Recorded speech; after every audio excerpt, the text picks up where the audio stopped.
Hello again, race car fans, in cartoon form. This is the number 16 Castrol NSX. This thing actually won the Japan Grand Touring Championships Premier Class, the 500 GT class, in the year 2000. So pretty neat. And even more so is I don't think this has ever been opened. It's brand new, old stock of some sort. So let's open this guy up. Oop. Let's see on the front here it says 2001. So this is a 20-year-old toy. Let's see how well it's held up. It's just a cardboard thing here. Okay. So here are pictures of the car.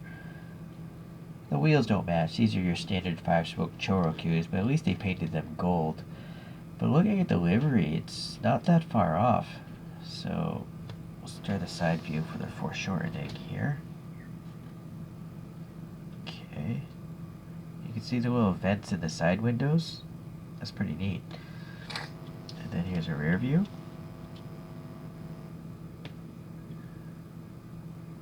Alright, well, let's get a closer look at this guy. The riding stance is actually not so bad. I've seen a lot worse from other ChoroQs, so at least it's not too gappy between the tire and the fender. Yeah, the livery is nice. It's all Tampo printed. It's not decals, you know.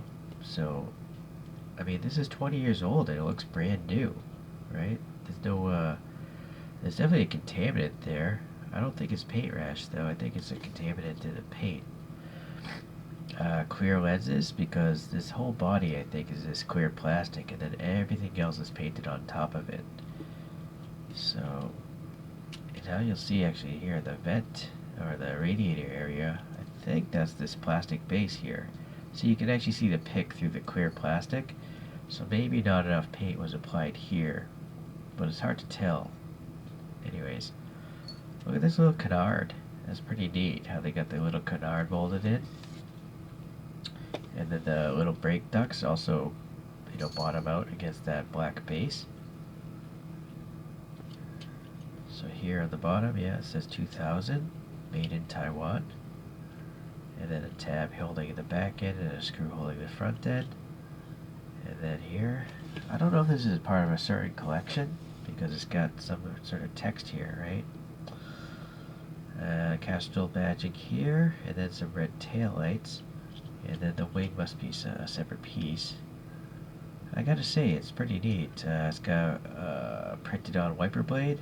And then here, all this extra window molding detail. These little vents, the door handle.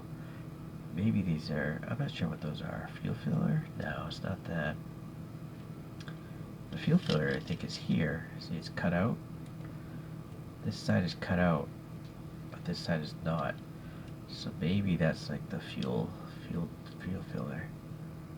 Alright, well, anyways, I think it's a pretty neat car, and I had no idea this thing even won the championship in the year 2000. I just bought it because it looked cool.